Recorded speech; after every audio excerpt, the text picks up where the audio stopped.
If you tune into me, you're watching the Dribble by Gully TV.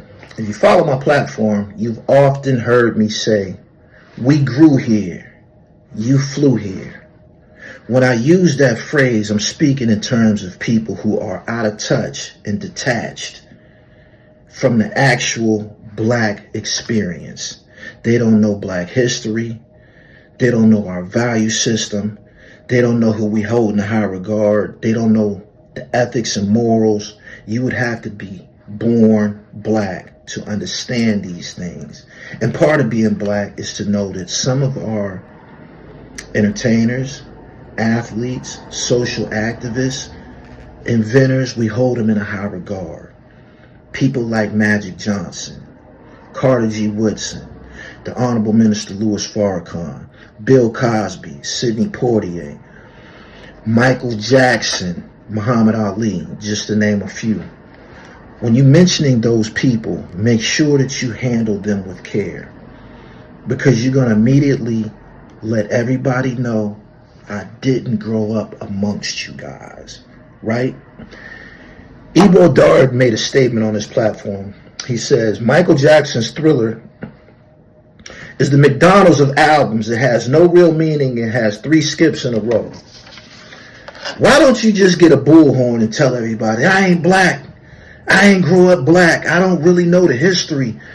All of this was just a job to me. I didn't grow up like you guys. I don't know. Right? Because the facts are this. Michael Jackson's Thriller was his first #1 album and stayed on the charts 37 weeks. Michael Jackson's Thriller, that you said has 3 skips in a row, put out 6 singles. The Girl Is Mine released October 18th, 1982. Billie Jean released January 3rd, 1983. Beat It released February 21st, 1983. Wanna Be Starting Something released May 9th, 1983. PYT, Pretty Young Thing, released September 19th, 1983. And Thriller released November 11th, 1983. That's probably a little more than half of the album right there. And there's other bangers. There's other songs that I didn't include, right? So everything that you said during a time when Black America is celebrating Michael Jackson was inaccurate, distasteful, and uncalled for. And you ask yourself, why aren't people coming to your show?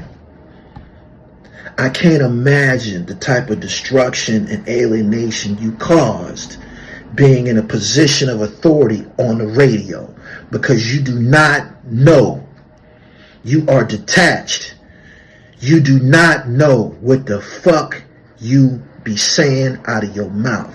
Your opinion is suspect. Your views suspect. And this is a prime example of something or somebody who didn't grow up amongst us. One thing about being black, when you grow up being black, you don't just establish your own musical palette.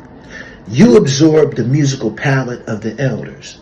Meaning, somebody like myself, born in 1976, although I grew up simultaneously with the hip-hop art form, I love Planet Rock, I love Sugar Hill Gang, I love Run DMC, I love Teddy Pendergrass as well, I love Stephanie Mills as well, I love the Temptations as well, I love the Whispers as well, I love Isaac Hayes, Curtis Mayfield, I love Angela Bofield, I love Loose Ends, I love Mtume, I love Cameo just as well.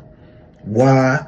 Because I was listening to that in my home. The elders was playing this music. And when you said what you said about Michael Jackson, you let everybody know you didn't grow up in an environment like the rest of us. You let everybody know I'm not from where you guys are from. I don't know. And I just love that that happened. I love that you announced this during a time when we are all celebrating Michael Jackson. You thought that it was appropriate to critique or criticize Michael Jackson during an hour and moment when the world is celebrating his greatness. Thank you so much. Thank you so much. I really, really appreciate it, because I love it. I love it when y'all pull your own mask off. Peace. Subscribe to the channel, The Real Gully TV, hip hop, sports, and fashion.